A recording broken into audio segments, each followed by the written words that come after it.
का स्वागत है। जैसे आप अवगत हैं, शिक्षकों को प्रेरणा पोर्टल पर जितने बच्चे नामांकित हैं उस डेटा को अद्यतन करना, त्रुटि रहित करना, सुनिश्चित करना है। अगर उसमें कोई डुप्लीकेट है तो अंकित करा लें। कोई अगर शिफ्टेड परिवार है, कोई बच्चा वहां पे अप्रमाणित है तो उसको अंकित करा लें और उसको हम अलग से मॉड्यूल पे रख लेंगे ताकि आगे उसको प्रमाणीकरण करके डिलीट करा सकें। लेकिन उसके आड़ में वो डिनोमिनेटर में बचे रहना और हमारा डेटा ये बताना कि हमने अभी तक 100% हस्तांतरण नहीं किया है। कोई भी इसमें आरटीआई में मांग सकता है, कोई भी माननीय न्यायालय में एफिडेविट में हमें दाखिल करना पड़ेगा। तो ये डेटा त्रुटि रहित होना आपके लिए बहुत जरूरी है, वरना आपका उत्तरदायित्व तो इसमें निर्धारित होगा, जिसके लिए आप स्वयं जिम्मेदार होंगे। हर महीने इसकी राज्य स्तर पर समीक्षा की जा रही है और कौन से खंड शिक्षा अधिकारी द्वारा इसमें आवश्यक कटिबद्ध निष्ठापूर्वक प्रयास नहीं किया जा रहा है, ये स्पष्ट रूप से वहां दिख जाएगा। शिक्षकों को बैठक करने के पश्चात, शिक्षकों को लिखित में सूचित करने के पश्चात, उपभोग प्रमाण पत्र को समझाने के पश्चात शिक्षक अपने स्कूल में सभी का अपना क्षेत्र बंटवारा कार्य विभाजन करेंगे। सहायक अध्यापकों को, शिक्षा मित्र अनुदेशकों को भी काम देंगे और अभिभावकों को बुला बुलाकर उनसे विवरण भरवाकर खाता नंबर लेते हुए उनके खाते में बैंक को बेनिफिशियरी अकाउंट छोटा सा एक्सेल फाइल बनाते हुए, पत्र लिखते हुए उनको उनके साथ समन्वय स्थापित करते हुए हस्तांतरण पूरा करना है। बैंक में पड़ा रहना, अगर बैंकों से सहयोग नहीं मिल रहा है तो अपने बीएसए के माध्यम से डीएम के संज्ञान में लाते हुए उनकी नोडल अधिकारियों की बैठक बुलाएं, सभी बैंकों की, एलडीएम से समन्वय स्थापित करें और बैंक मैनेजर का उत्तरदायित्व निर्धारित करें। 1-2 पे कार्रवाई हो जाएगी तो अपने आप सभी लोग सही कर देंगे उसको। उसके पश्चात शिक्षकों का ऑनलाइन प्रेरणा पोर्टल पर डेटा अद्यतन और त्रुटि रहित करना आवश्यक है। मैपिंग हो जाए कि हर एक अभिभावक का, हर एक बच्चे के साथ कौन से अभिभावक मैप्ड है, उसका खाता नंबर क्या था, उसमें हस्तांतरित हुआ है कि नहीं हुआ है। और उसी विश्लेषण के पश्चात उपभोग प्रमाण पत्र अप्रैल अंत में, मई अंत में और जून अंत में प्राप्त करना है टीचर्स के कि जो धनराशि मार्च 2020 में ओपनिंग बैलेंस के रूप में था, हस्तांतरण के पश्चात कितनी धनराशि प्राप्त हुई थी निर्गत धनराशि के सापेक्ष, और उसके पश्चात कितनी धनराशि खाते में हस्तांतरित की गई, उपभोग किया गया है और क्लोजिंग बैलेंस क्या है।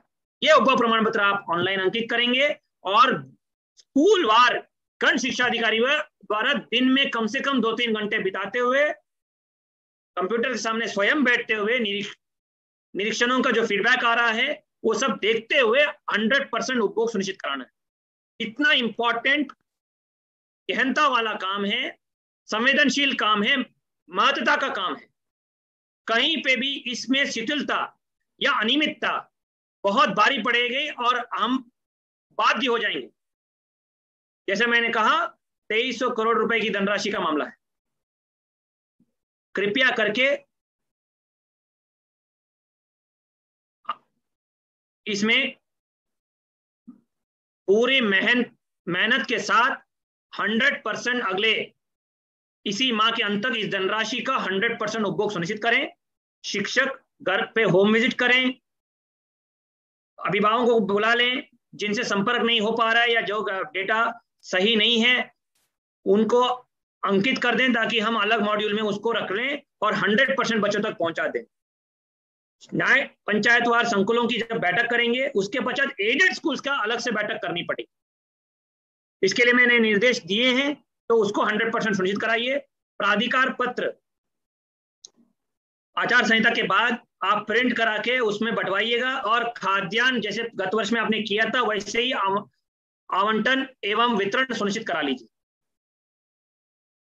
खाद्यान्न वितरण में भी वो ये मामला इतना संवेदनशील है कि चुनावी वर्ष है, कोई भी इसमें आरोप प्रत्यारोप सिलसिला शुरू हो सकता है।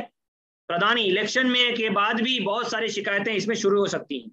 कहीं पे भी अगर गांव में जांच हो गई, न्याय पंचायत स्तर पर जांच हो गई, ब्लॉक लेवल पर जांच हो गई, जिले लेवल पर जांच हो गई, तो ये आपके पर्यवेक्षणीय शिथिलता के कारण अगर कोई अनियमितता या शिथिलता प्रदर्शित हो गया धनराशि अप्रयुक्त पड़ी रही या धनराशि का व्ययवर्तन हो गया तो पूरी जिम्मेदारी खंड शिक्षा अधिकारी के ऊपर होगी, उसके बाद कोई नहीं बचा पाएगा। तो अभी जितना मेहनत करेंगे उतना अच्छा है। जो आदमी शांति के दौर में मेहनत करेगा उसको युद्ध के समय कम मेहनत करना पड़ेगा। तो अभी कोरोना काल में आपके पास समय है, आप कोविड प्रोटोकॉल का पालन करते हुए, अपने शिक्षकों को प्रेरित करते हुए, उनका उत्साहवर्धन रखते हुए ये कार्य गहनता से मॉनिटरिंग करते हुए पूर्ण कराएं, ताकि बाद में कहीं पे अगर जांच या कोई ऐसा मामला आ गया तो कहीं पे भी आपको डरने की जरूरत नहीं पड़ेगी और हम लोग पूरी टीम आपको बैक करेंगे और आपके साथ खड़े रहेंगे। लेकिन अगर आपने शिथिलता बरती और अपना काम पूरा नहीं किया तो कोई भी आपको नहीं बचा पाएगा। मैं सभी खंड शिक्षा अधिकारियों से विशेष रूप से, व्यक्तिगत रूप से अपेक्षा करूंगा कि इस समय हमारे जिस परिवेश से हमारे बच्चे आ रहे हैं उनको इस समय आप सोचिए कितनी कठिनाई से गुजरना पड़ रहा होगा, कितना प्रहार उनके आमदनी पे पड़ रहा होगा, रोजी रोटी पे पड़ रहा होगा,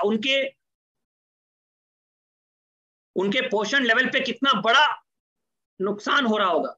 और उस समय अगर हमने जो सरकार द्वारा प्राविधानिक धनराशि उनके खाते में नहीं पहुंच पाया हमारी शिथिलता की वजह से, इससे बड़ा पाप या इससे बड़ा गुनाह नहीं होगा कुछ। तो अनुरोध है कि जैसे आप लोगों ने कुछ महत्वपूर्ण अभियानों में सफलता की कहानियां प्रदर्शित की हैं, कुछ बीओ जिन पे हमें नाज है, बढ़ चढ़कर काम करके उन्होंने विभाग को कीर्तिमान हासिल करवाया है। इस काम महत्वपूर्ण और संवेदनशील काम में भी, चुनौतीपूर्ण काम में भी भले कितने भी मेहनत हो, अपना नेतृत्व क्षमता का प्रदर्शन करेंगे और इसकी चाप हर एक स्कूल तक दिखने को मिलेगी। 100% हम उपभोग सुनिश्चित करा पाएंगे।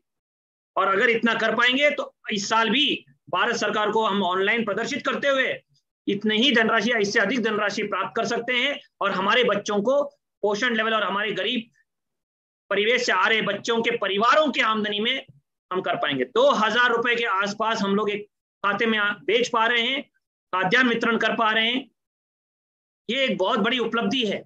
आपके माध्यम से इस महामारी के दौरान, इतनी कठिन परिस्थिति के दौरान हम एक करोड़ों बच्चों को, परिवारों को लाभ दे पा रहे हैं। ये हमारे लिए सौभाग्य का विषय होना चाहिए। कृपया इस काम को, जैसे हमारे स्वास्थ्य कर्मी अभी काम कर रहे हैं, पुलिस कर्मी काम कर रहे हैं, शिक्षक साथीगण काम कर रहे हैं, हम भी अपने विभाग को एक नया कीर्तिमान हासिल करने के लिए करें। इसी आग्रह के साथ मैं आपसे अपेक्षा करूंगा कि आप अभी तक जितने भी आपने इसमें प्रयास किया है उसको कई गुना बढ़ाकर इसके मॉनिटरिंग, बैंक और शिक्षक साथियों के साथ समन्वय बेटर बनाते हुए प्रत्येक दिन कम से कम 2.5-3 घंटे इस अभियान में समीक्षा पे बिताते हुए, डेटा आधारित मॉनिटरिंग करते हुए, संकुल और सैन्य साथियों के साथ सूचनाएं प्राप्त करते हुए पूरा कराएं।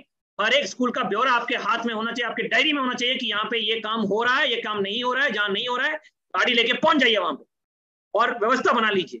2-3 टीचर्स अगर उत्तरदायित्व निर्धारित भी कर लें तो वो आपके बाकी लोग जो अनुपालन नहीं करा रहे हैं और जो काम इसमें सिंसियरली कर रहे हैं उनको बढ़ावा दीजिए। अगर कोई प्रधानाध्यापक बता रहे हैं कि सहायक अध्यापक सहयोग नहीं कर रहे हैं तो सहायक अध्यापक का उत्तरदायित्व निर्धारित होना है। और कई प्रधानाध्यापक इसमें कार्य नहीं कर रहे हैं तो उनका 100% अनुपालन कराना है। एफसी साहब और कोई बिंदु? सर बिंदु सारे बता दिए गए हैं, रिपीट कर दिया गया था। अगला वीसी कब होगा? 15 दिन बाद दोबारा वीसी होगी एफसी साहब, और उसमें मुझे चार्ट प्रस्तुत होगा। अगले वीसी हम 2 चरणों में करेंगे इलेक्शन के बाद। जी सर। जिसमें 50% जनपदों के खंड शिक्षा अधिकारी वीसी रूम में उपस्थित रहेंगे और उसमें आप चार्ट पुटअप करेंगे कि कहां कहां कितनी मैपिंग हुई है, कितना डेटा करेक्शन हुआ है, कितने बच्चों को डुप्लीकेट या अप्रमाणित मानते हुए शिक्षा अधिकारी द्वारा उसको सही कर दिया गया है, कितने जनपदों में उपभोग प्रमाण पत्र फीडिंग हो गई है। मेन आंकड़ा वही रहेगा कि उपभोग प्रमाण पत्र की फीडिंग कितनी हुई है 31 अप्रैल तक, और किसी ब्लॉक में उपभोग प्रमाण पत्र की फीडिंग नगण्य रही है या 100% नहीं हुई है तो इसका मतलब वो बीईओ ने उस पर काम नहीं किया और उसके बाद उसके खिलाफ उत्तरदायित्व निर्धारित कर दिया सर। और जो अच्छा काम कर रहे हैं उनको मेरी तरफ से पुरस्कार पत्र देंगे हम लोग। इस कार्य को पूरा करना है। स्टेट लेवल टीम द्वारा गहनता से इसकी मॉनिटरिंग करेंगे। मैं हर सप्ताह इसकी स्वयं समीक्षा करूंगा कंप्यूटर के सामने बैठ के। 100% उपभोग प्रमाण पत्र होना चाहिए। ये डेटा कैप्चर फॉर्मेट लाइव है सुभाष? लाइव है सर। लाइव है? लाइव हो गया सर। 1-2 जनपदों से भरवा के देखिएगा कि सब कुछ ठीक चल रहा है कि नहीं चल रहा है। खुद आपने देख रेख में भरवा के देखिए। ऑल द बेस्ट, आगे बढ़िए एफसी साहब। सर बातें हो गई हैं सर, सारी करीब करीब बता दिया गया है, मीटिंग के बारे में भी और इसके बारे में भी, प्रधानाध्यापकों की मीटिंग और एडेड स्कूल की भी मीटिंग के बारे में, और कितना कितना इनको धनराशि दी गई है। बैंक के साथ जो समस्याएं आ रही हैं उसके लिए भी बताया गया है कि वो समस्याएं अगर बनी रहें तो उनको बीएसए साहब से कह करके और आज की वीसी की आज के ये सेशन की कार्यवाही जारी करिए सर। चलिए धन्यवाद।